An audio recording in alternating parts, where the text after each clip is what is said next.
All goods. Good morning. Alas 8:30 ng umaga. Nakain na kami sa baba. Walang free breakfast. Pero meron namang kape tsaka tinapay. Tara bro! Kaya, titignan ko kung may nakalimutan ako. Yun, intercom ko pala. Cha-charge ko. Pwede man tayo lumabas ng ganito, ano? Eh, ito yung tsinelas na meron kami. Yung libre dito eh. Yung card namin, mawala ilaw. Ah, hindi. Baka pagkasarapan ng pinto. Ah, yun. Meron akong lagay ng card dito sa ano, Immortal. Oh, sige. Kami ay nasa second floor. Meron din namang hagdanan dito. Pwedeng gumamit na hagdanan. Pero ito lang pala eh. Ito na lang? Oo. Second floor lang naman tayo. Uy, ayun oh, good morning. Tingnan yung umaga oh. Ito lang kagad oh. Ayun lang pala. Mag-elevator pa. Exercise naman tayo. Kaya tayo lalabas nga eh. Maglalakad-lakad tayo eh. Uy, basang-basa na naman. Pero hindi siya tumatagos. All goods tong nabili ko. Dito ko na ito charge sa power bank ko ng Telesin. Yun, may ilaw. All goods na. 208. May nakaprepare na kagad. Ikaw na lang kukuha.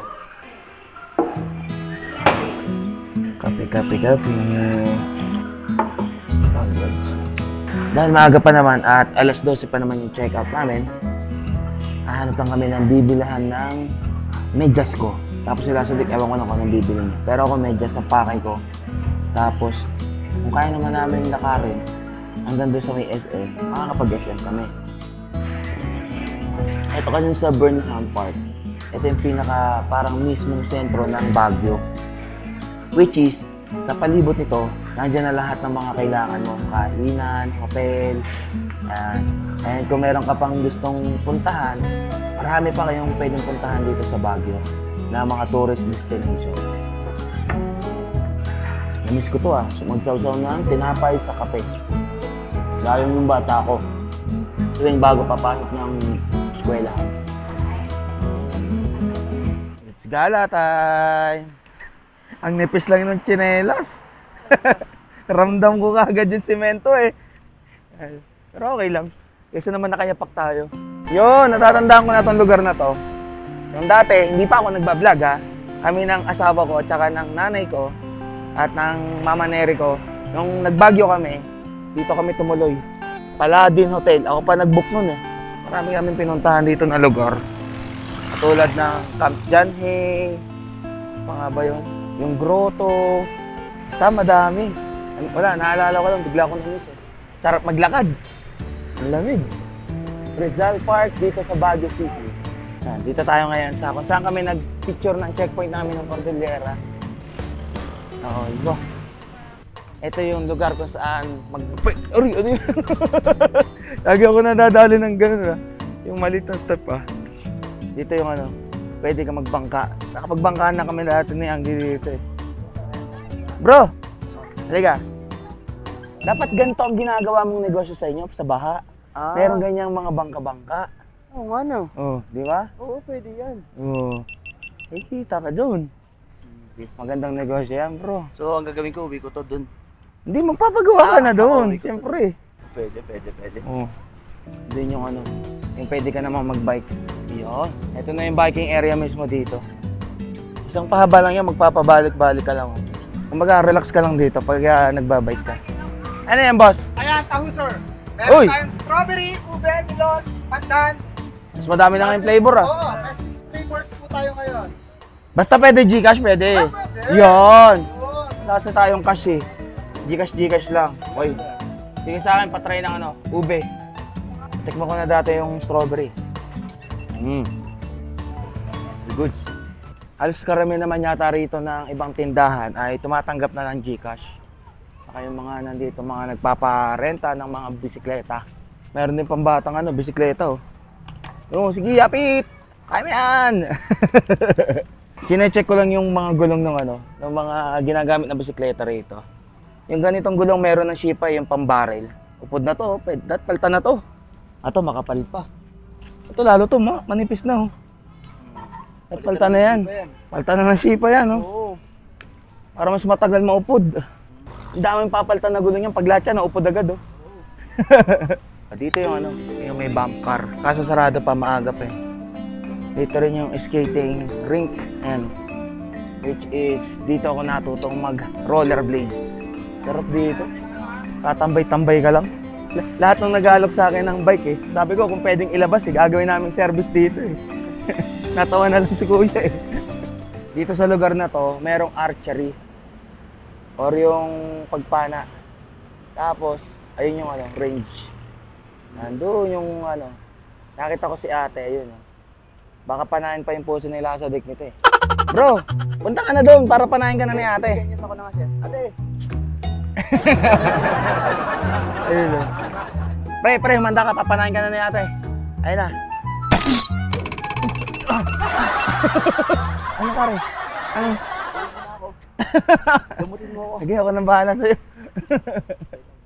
So ito yung hinahanap namin nung gabi mag-checkpoint kami. Yung arko ng Burnham Park. Ayun. Pero at least doon naman, meron naman nakalagay na pangalan eh. Pasok na naman siguro sa mismong Cordillera Adventure Tour na coordinator yun eh. Pag chinek na yung aming mga checkpoints. Pag tatawid kayo ng Baguio, dahil lagi kayo nasa ano ha, pedestrian ha. Huwag kayong basta tatawid kung saan saan. Nakakamiss din pala maglakad ng ganito. Itong daan na to, ito na yung tinatawag na Session Road dito sa Baguio. May nakita naman ako kanina sa mga ukay-ukay na medyas. Kung tingnan ko naman, kaso ang ninipis. Baka pagka nabasa, manakit lang ulit yung paa ko. Medyo na ako sa sigurado bibili. Ito na, SM City Baguio. Ito na kami. Kaso nga lang, alas 10 pa bukas. SM Baguio. Lakad mode, may pang mayamang tsinelas. Rekta kagad tayo kung saan tayo bibigyan ng medyas at limited lang yung oras. Gawa ng, babalik pa kami ng hotel, malayo lang rin pa. Ito yung pinakamakapal, Burlington. Isa doon ako sa mura, manipis. Okay na yan. Para hindi sumakit pa ako. Okay na. Ganon bumili ang lalaki, direct. Kung alin agad ang bibiliin. Pag babae kasi, marami pang pasikot-sikot eh. Kaya nagtatagal eh. Ang tanong, saan ang cashier? Magpaparamdam na oh. Ano? Paparamdam na, lalo na yung Action 3 oh. Okay.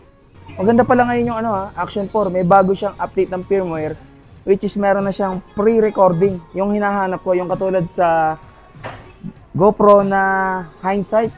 Yung meron siyang advanced na 15 seconds or 30 seconds na kahit di mo pa nire-record, nagluloop lang yung recording. So halimbawa, meron kang hindi agad nakuhanan, pag pindot mo na shutter button, meron agad advanced na 15 seconds recording or 30 seconds kung anong iset mo.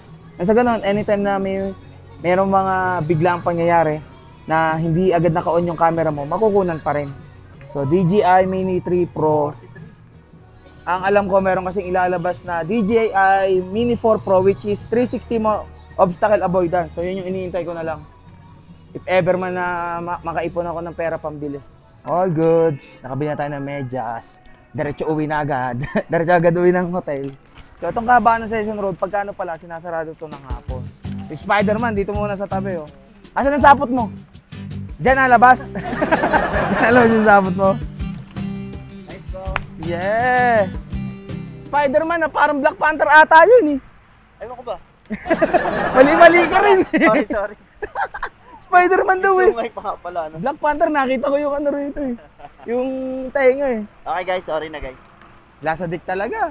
Yan yung kahaba ng Session Road na sinasarado pagkahapon. Sarado yan. Para dun sa mga ganon. Nagpe-perform. Oh, Holiday Park. Welcome back. Hello sir, good morning. Morning po. Grabe ah. Daming pinagdaanan itong tsinelas na to ah. Nakaabot hanggang SM Baguio ah. Ayun.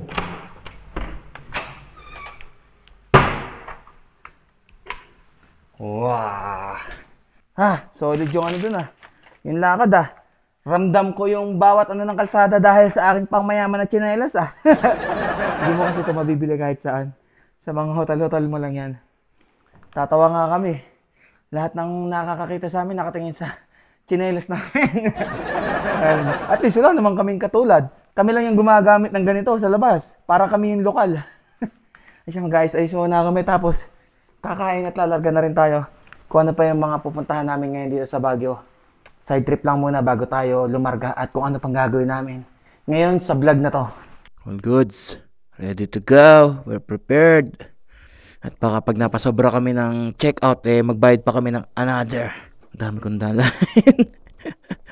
O, tig-isa. Yan ang dala natin, pana-immortal. O, tara na. Mukhang kaalis lang na nandito ah. Ang ganda rito ah. Sayang to. Tingnan natin to. Tsinelas. Uy, meron pang pagkain. Wow. Ganda ng view dito ah. Dito pala yung mismong harap eh. May pagkain pa ba? Pancake, hindi inubos. Pwede pa to. Pwede pa to. Room to open. Thank you po sa pagkain. Tara. Wala na eh. Iniwan na to eh. Malinis naman to. Wag na tayo mag-elevator. All goods. Ready na si Beastie. Naikarga na lahat ng kailangan kargahin. At may ilan lang naman tayong dadaanan dito sa Baguio bago tayo dumiretso pababa. Good morning. Good morning. O paano? Kakain muna tayo. Oo. Anong oras na ba? Oras na para magmotor. Oras na! Oras na para magmotor. Suzuki! Ay siya, kakain muna kami dito. Malapit lang. Pinakita na kami kanina. Ano pa? Balik kami. Sir, thank you! Sige. U-turn! Kaya, thank you kaya. Ayun, may U-turn slot dito. Dito sa kaliwa yung kainan Oo nga, U-turn slot tayo. Wala nga namang sumalubong tayo dyan. Ako bahala. Oh, relax ka lang. Magang-maga. Ako bahala kay Mayor. Huwag kong problemahin. O, dito. O, tapos, saka tayo kakaliwa. Which is, ang pangalan ng kakainan natin, Sizzling Plate. Bro, panay plato lang ang kakainin mo rito. First stop, first to go. Okay, first stop, first to go. Walang kasing traffic light, di nagana. Masarap kaya dito? Okay lang naman, medyo may kamahalan. Basta masarap. 1, 2, 3. 1, 2. Bro, tulong na. 1, 2, 3. Yon. Nandoon ang motor namin. At dito kami pumesto para kita namin. Order, order. Medyo may kamahalan. Pero hula ko naman ito ay masarap. Wag mo sabihin titingin ka sa presyo muna. Siyempre.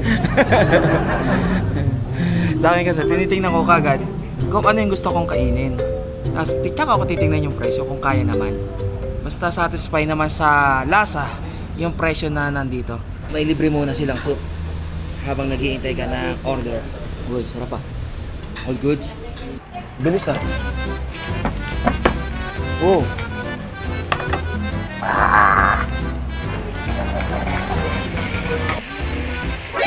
NANI?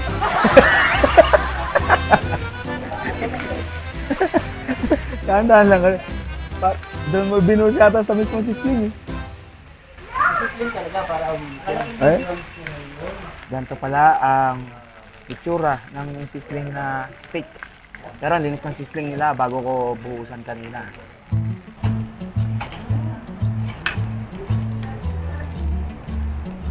Mainit. Sulit sa presyo to ah. Nakakakalahati na ako ng steak. Pinagtataka ko, hindi ko alam kung nagkapalit kami ni Lasadik. Kasi yung kanya, T-bone steak. Ang akin ay yung porterhouse. So bakit ito may T-bone? Yung kanya wala. T-bone din.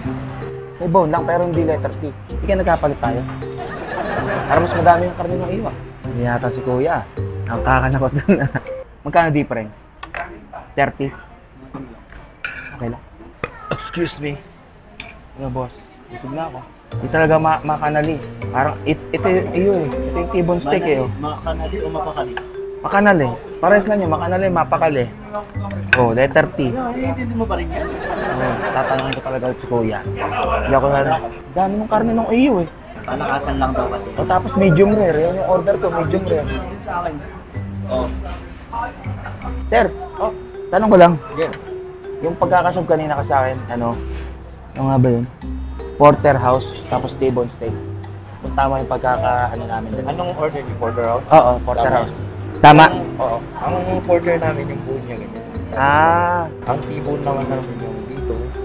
Tapos may laman, may taba-taba. May naman, may taba-taba. Yan yung corner. Oo. Akala ko kasi pag sinabing T-bone, may letter T. Yung buto niya. Bitangero ka kasi eh. Tama pala, tama. Akala ko mali. Thank you, sir. Yung pala yun. Akala ko pag sinabing T-bone steak, may letter T na bone. Kaya nagpapaliwanag yan. Wala na, wala na. Wala na, nakain ko na eh. Bitangero talaga to, bitangero. Busog. Bigat na naman. Bigat na naman ang tiyan. Pero akala ko talaga T-bone steak yung akin eh. Hindi ka pa rin nakaka-move on. Hindi, okay na, okay na. Sinigurado ko lang dun sa chef na talagang porterhouse yung napunta sa akin. Kasi mas mahal yung porterhouse eh. Uy, 10 pesos lang yan. Ganun pala yung porterhouse. Medyo meron pala siyang yung mga taba na medyo maganit-ganit. Dapat pala T-bone steak na lang din akin. Pero all goods naman. Sulit yung pera sa lasa ng pagkain na kinain namin dito sa Sizzling Plate. Bago tayo dumiretso ng biyahe, kailangan muna nating daanan yung isa sa laging pinupuntahan dito na simbahan. Siyempre, kailangan nating magpasalamat muna at humingi ulit ng panibagong guide bago kami umuwi. Ang kagandahan dito sa Baguio, alam nyo kung bakit? Halos lahat ng mga driver ng mga sasakyan dito, alam nila na kapag ka merong pedestrian, hihinto ka lalo na't may tumatawid. Sa atin, alam nyo naman sa lugar natin, minsan yung iba nakikita na may pedestrian, hindi pa nagme-minor eh. Talagang dire-diretso pa rin eh. Kaya pag sila yung nakabangga, tipong akala mo ang may kasalanan yung tumatawid pa sa pedestrian eh. Which is mali. Nasa batas din naman na kapag ka ganyan na mayroong pedestrian, magbigay ka ng daan sa mga tumatawid. Ito yung kagandahan dito. Disiplinado lahat ng mga pupunta rito. Kaya kahit ikaw na taga Manila or taga ibang lugar na hindi ganun yung ginagawa mo, kailangan pagdating dito, disiplinado ka rin. At syempre, mga baso-basura, kailangan mo din itapon sa tamang basurahan. Uy, napakaitim ng usok! Oh, malapit na dito, kakanan pre. Saglit lang naman tayo, darasal lang tayo. Yan. Ito na bro, ang Our Lady of Atonement, Cathedral, Diocese of Baguio. Oh, kahit dito na lang, tumabi lang tayo saglit. Kahit dito na lang. Dasal lang tayo. Lord, thank you po sa gabay na binigay niyo sa amin itong nakaraang ginawa namin na Cordillera Level 1. Ngayon na pauwi na po kami sa aming mga pamilya at kung ano pa namang biyaheng gagawin namin ngayong araw at sa susunod ay gabayan mo kami. Maraming salamat sa lahat ng mga blessings na binigay niyo sa amin. And sa lahat ng makakasabay namin ngayon sa daan ay gabayan mo rin sila. Amen. In the name of our Lord Jesus Christ. Amen. Ano, Lord? Yes! So, tara na! Tara. Anong oras na? Anong oras na ba? Oras na para magmotor! Yeah! Oh, di yata rito ang exit. Dito ba? Oras na. Mali yata tayo, bro. Doon ang exit. Exit. Papunta muna tayo ng yung mansion, the mansion. Tapos, dayuhin natin yung mismong Lion's Head kasi hindi naman tayo makakadiretso doon palabas ng Baguio. So, babalik tayo, which is sa MacArthur Highway. Dinandaan natin. Ayun, at least, ngayon makikita natin ang maliwanag yung dinaanan namin kagabi. Di ba? Mapapakita ko naman sa inyo kung gaano kaganda ngayon dinaanan namin. Napapansin ko dito, bro, yung mga tao, walang gaanong yung makikita kang obese or yung matataba. Pero pasintabi sa mga matataba. Kasi karamihan ng mga nandito, parang mas ginugusto nilang maglakad na lang lagi.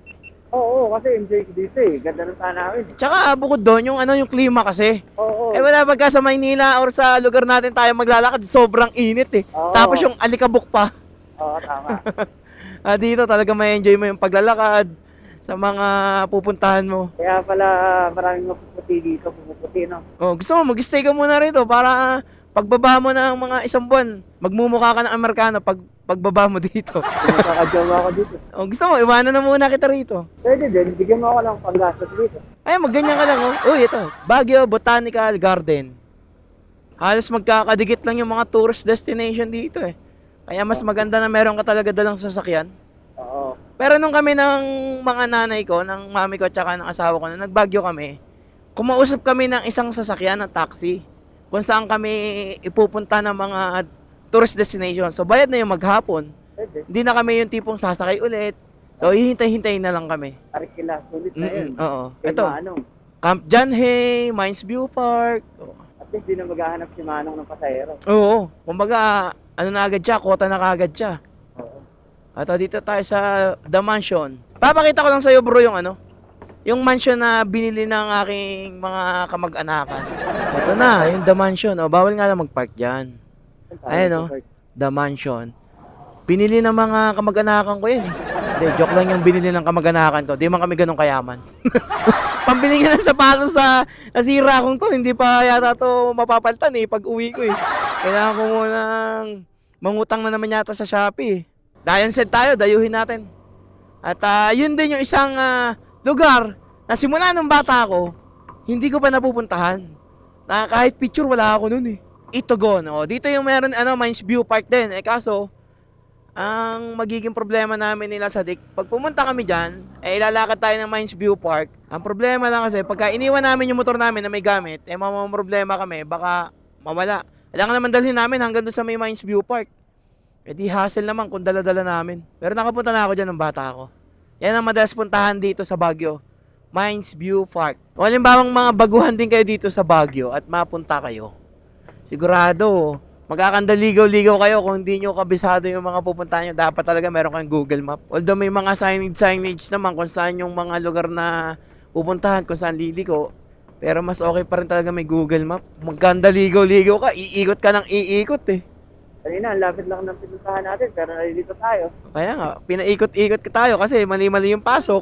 Ang isang napansin ko dito mga kabakbak, yung tuk-tuk, wala akong nakikita rito or kahit tricycle. Pero single na motor, madami. Bawal ba dito yon sa Baguio? Yung mag 3 wheels? Kasi plano pa naman namin ng asawa ko na magpunta ng Baguio ng December gamit yung tuk-tuk. Yung ipapahiram sa amin, halimbawa ng Bajaj Philippines na Maxima Z. Kung bawal, di sa iba na lang kami pupunta. Hindi na rito sa Baguio. Pero sa Sagada, pwede, di ba? Doon pwede. Aakit tayo ng Sagada. Ngayon, mas nakikita natin yung mga nasa paligid ng dinadaanan natin. Mga bahay-bahay, mga building dito sa mismong Baguio. Itong tinatahak na natin ito yung Cannon Road kung tawagin. Kitang-kita yung mga kabahayan. Yan yung mga nakikita natin nung gabi na papunta tayo, yung mga maraming ilaw na akala mo mga bituin sa langit na bumaba walang nga pala ang daan bago makarating ng Lion's Head. Parang rin pala, sawa o Varicose Vein na naman. Ito may nakalagay, Cannon Road closed, alternate route, Marcos Highway talaga. May babandaan papunta dun sa Lion's Head. Tanong-tanong tayo sa mga driver. Ang sabi nga kasi sa atin nung babalik after nung makapunta ron. Tanong ka muna. Hanggang doon naman tayo, Lion's Head, tara. Dito may makikita ka natin maganda dito, ilog sa kanan. Babalik at babalik rin naman tayo. Wow, wow, wow, wow. Cannon Road. So, ngayon na napapanood nyo to, sarado tong Cannon Road. So, tatry lang namin pumunta hanggang doon lang sa mismong Lion's Head para makita ko at makapag-picture man lang ako doon. Kasi yun yung isa sa trademark ng Baguio Lion's Head Comelec checkpoint. May Comelec checkpoint dito. Tingnan natin. Sir, pwedeng hanggang doon lang sa Lion's Head babalik din? Kami lang pong dalawa. Kami pong dalawa, magkasama po. Lisensya po, driver. Okay, sige. Ito, sir. Thank you, sir. Pwede naman pala para siguradong babalik tayo, iniwan natin driver's license doon. Wala naman tayong dadaanan doon Yun, Woohoo! Maraming salamat sa mga officer na nagbabantay rito. Pinayagan tayo. Ayun, nakita ko na kagad sa baba. Nasa baba yung Lion's Head. What a beautiful. Ayun yung Lion's Head dun sa baba dun kita ko. Woo! Mararating ko rin tong Lion's Head na to. Tagal kong pinagplanuhan to. Ngayon lang. Kahit nasarado yun doon sa may baba, pero gagawan natin ng paraan, di ba? Pagka gusto, may paraan. Pagka ayaw, maraming dahilan. Uy, meron pa sa taas mukhang hinarangan doon. Doon kalimitan nagkakaroon ng landslide Hindi na lang pababa. Tapos pabalik, panay akyat. Tingnan natin kung manlalamya ang takbo ni Beastie. Boom!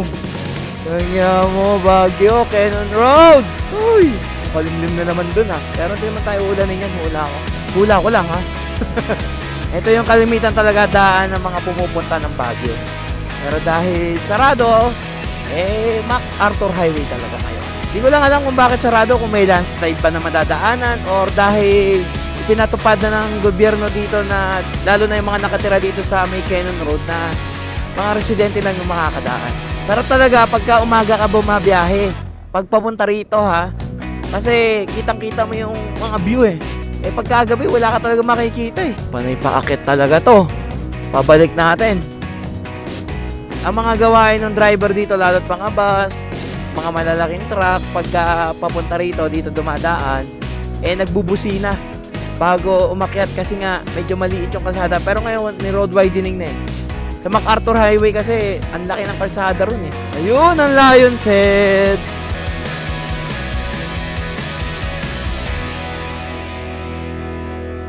Alright, dito na tayo. Lion's Head. Mga souvenir, pwede kayong bumili rito. Pero dahil first time natin makarating dito sa mismong Lion's Head, eh di bigyan ko kayo ng fact. First envision in 1900s. 1900s pa pala to.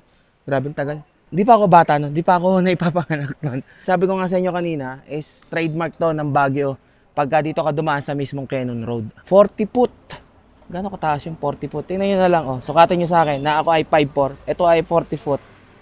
Taas no. Ang may gawa ay isang Cordilleran artist na pangalan ay Reynaldo Lopez Nanyac, who completed the monumental work in 1972. Preservation and restoration is part of a long-standing partnership between the City of Baguio and Baguio City Host Lions Club and Davies Paints Philippines. Kaya pala may ganito. Maraming salamat, Davies. Napapanatili nila tong mismong Lion's Head, lalo na nakikita nyo parang laging pintura every time na dadaan kayo dito. Siguro taon-taon ililinis at pinipinturahan ng maayos, ng bago.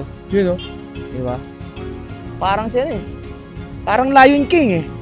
You know? At babalik na rin naman tayo dun sa mismong checkpoint kanina para kunin yung lisensya. Tapos diretso tayo mismo sa MacArthur Highway. Kasi kung di tayo babalik, yung lisensya natin nandun. Time check, 1:38 PM. At ito, nagbabadya na kaagad umulan. Kailangan natin makabalik agad. Okay, hanggang sa muling pagkikita. Balik na lang natin pag pwede nang dumaan dyan sa mismong baba ng Cannon Road. Mayroon dumadaang iba rito. Tinanong namin, sabi ko, paano kayo nakadaan at nakausot doon? Yung pala, nagtatrabaho pala sila dito sa Baguio. So, syempre, may papakita silang katibayan na dito sila nagtatrabaho. Pag turista, MacArthur Highway talaga ang daan. Walang iba, hindi kayo pwedeng dumaan dito sa Cannon Road. Yung ngayon ha, ewan ko lang kung hanggang kailan yun ha. Bilis, Beastie! Oh, ganado si Beastie ah. Mukhang walang lamya-lamya ah. Ibig sabihin, magkaiba lang talaga yung tarik nitong Baguio sa tarik ng Tinok. Yung Tinok talaga, gapang eh. Mukhang bakas na rito sa mismong packet namin. Eh, umulan na rito. Or umuulan pa. Eh no, basa na yung kalsada. Sabay dito, tuyo ulit ah. Ibig sabihin, yung parting lang yun. May umulan na kagad doon.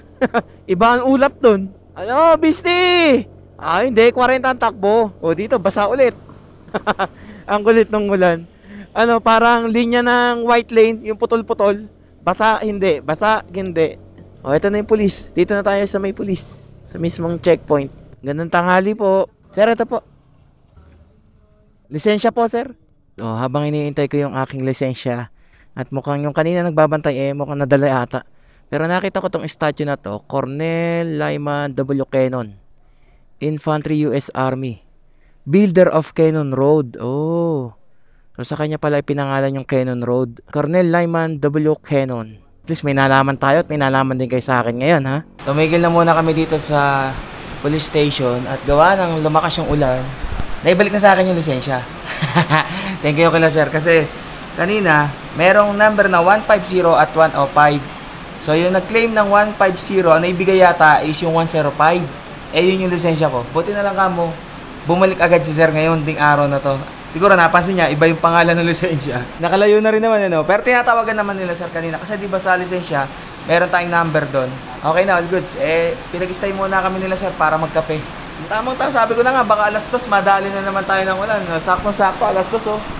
Umuulan na naman. Alam na namin, alas 2 hanggang alas 4. Pag inabot ka na ng alas 5 sa daan, maghanap ka na ng pag-ana mo, pagsusilungan. Ako.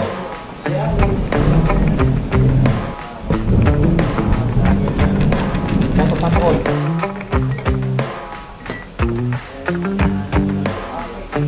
Alas stress na, boy. Tumigil na yung ulan. Sir! Okay na po kami. Tumigil na ang ulan eh.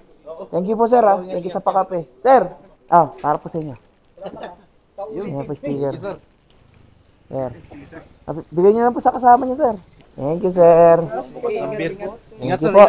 Salamat din po. Okay naman din yung gano'n minsan may nangyayaring hindi naman natin inaasahan. Pero yung mga tumutulong sa atin ay nagiging kaibigan natin. Lalo pa niya sila, sir. Napakababait. Pinagpakapay pa kami. Buti tumila naman din agad yung ulan kahit maaga pang umulan. Alas 2, alas 3 tumigil na agad. Tara! Buti na lang agad at naibalik agad yung lisensya ko. Thank you, Lord, at naayos at nagawa agad yung problema na kinaharap namin kanina. Ginagawan din naman ng paraan nila, sir, na maibalik yung lisensya ko. Hindi na ako nagkapote. Ang pinagkapote ko yung bag ko at hindi pwedeng mabasa yung mga laman. Sa andahan natin ay MacArthur Highway kung saan tayo dumaan kagabi. At least makikita natin ng maliwanag yung mga paligid dun. Walang John, tinuro pala sa aming daan ito ni Google Map. Talagang ang tatarik ng lusong. Kailangan magdahan-dahan. Pero kung halimbawa ang gulong na gamit ko, yung mga nasubukan ko na dati na hindi gaanong makapit. Dito pa sa baba na to, mag-i-slide ka na Lalo't ganyan sobrang basa. Nakasipa tayo Tiwala tayo dyan. Wala tayong pangamba. Mayun buhay na naman ang mga fog.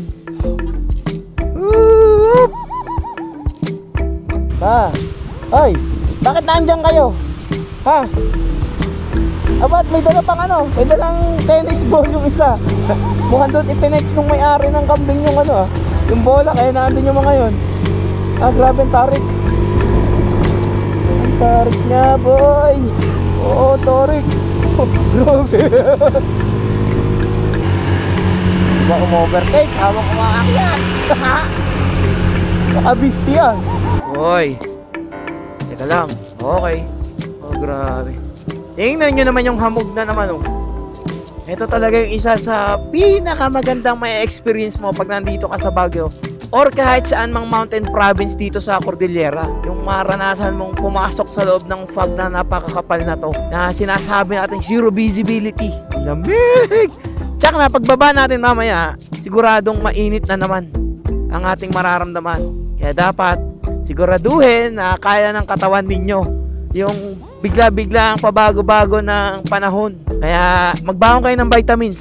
Kailangan malakas ang resistensya nyo. Lalo na't mahina kung mahina kayo sa lamig. Diba? Kasi dyan talaga manghihina ka Boom! Ito, pinakamatinding pag dito sa Baguio. Parang ito yung sumalubong sa amin nung unang punta Wala tayo makakita Buksan natin ilaw natin. Boom! May salubong pala. Hindi ko kita. Kaya kailangan palagiing bukas ang inyong headlight at saka taillight para visible kayo pagka ganitong zero visibility talaga yung fog. Saka dahan-dahan lang, huwag kayong magmamadbilis Nasa Tinok ulit yata kami. Grabe! Boom! May truck! Tabi tayo dyan. Nalat pa, akyat pa. Wala talaga makita, pero nakikita ko lang mga ilaw. Piya. Yan, ang hirap makakita pagka ganito. Dahan-dahan. Ano na tayo, kakaliwa. Ito na yung palabas tayo ng MacArthur Highway. Tama ba ako? Ito, katapat pala yung Petron. Ito nga yung sumalubong sa amin nung unang punta namin dito. Ngayon natin makikita ang kagandahan dito sa dinaanan namin kagabi. Ang di ko lang alam. Kumikidlat-kidlat pa. Nakita nyo yun? Ang di ko lang alam kung makikita ba natin kasi sobrang hamog. Woo! Kia Motors. Yan na pala yung bagong ng Kia. Logo. Akala ko KN yan. Walang makita sa baba. Sobrang kapal ng hamog. Boom!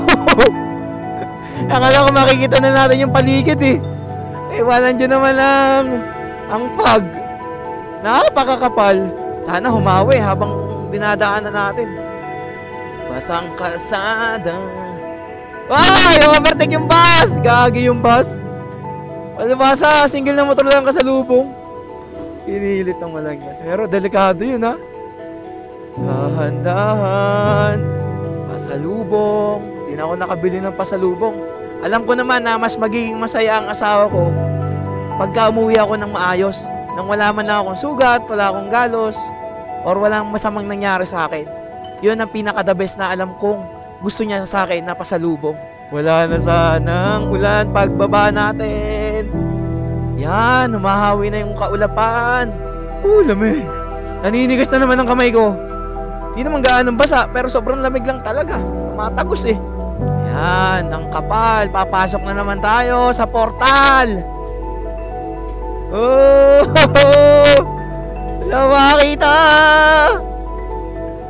Nabi lang ako at yung mga overtake ay umovertake lang. Wala talagang makita. Bro! Oh, Wala akong makita. Gabi na ba? dito! Alam niya ako. Hindi ako makapagpatakbo ng maayos eh. Dilim! Grabe, zero visibility. Nung oras pa lang, 3:30. Alam niya mo. Sabi ko ba naman, makikita na nila yung kagandahan dito ng dinaanan natin kagabi. Oo nga eh. Walang Diyo. Bigla tayong sinalubong ng makapal na pag na to. Kaya nga eh. Ayan, umahawi ng konti, umaangat. Ayan, umaangat na. Pinagbigyan na tayo. Yun! Ito yung tulay na sinasabi kong parang skyway. Yung dinadaanan namin, oh. Pinakita niya. Ayan! Thank you, Lord! Napakabait mo talaga! Isang sabi ko lang, pinagbigyan kagad tayo, oh! Ayun!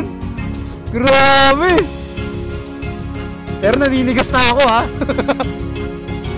Tapos madadaanan din natin yung kagabi na tunnel, which is kasunod lang din itong mismong tulay na to. Grabe! Ganto pala, Ganda, no? ganto pala siya! Ganto pala pagka maliwanag, eh. Dalawang gabi na kami dumadaan dito, eh. Buti nagpakita sa atin ngayon to. Kaya nga, eh. Vertical clearance, 4.2 meters. Wala naman sigurong ganyang kataas na sasakyan. Tunnel. Oo, nadadaan dyan sa tunnel. Ito na ang tunnel. Pasok naman tayo sa tunnel.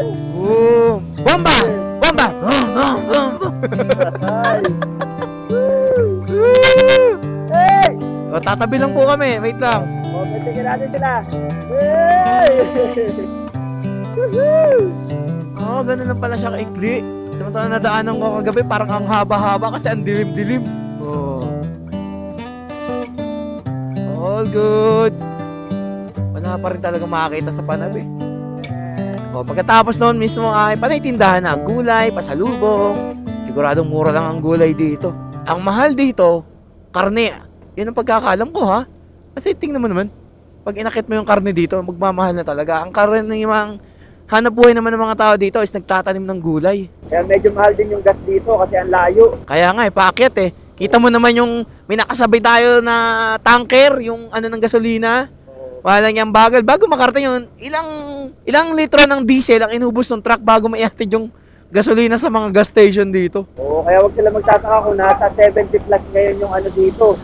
Kada litro ng gas, oo. Oo. Iba talaga ang presyo ng gas pag nasa bundok na. Hindi siya Oo. talaga susunod sa presyo ng mga Highway. nasa highway, oo, sa baba. Ngayon na, pababa na tayo at palista tayo ng Baguio ay ang balak namin nila sa Dik, pumunta kami ng Ilog Kamalig para makapag-camping at syempre makabalik din kay Tatay Sito. Alam mo na, narinig mo na kung anong pangalan ni Tatay Sito. Kanina pa kasi tinatanong sa akin nila sa Dik, ano nga bang pangalan ni Tatay? Makakalimutin na ata to.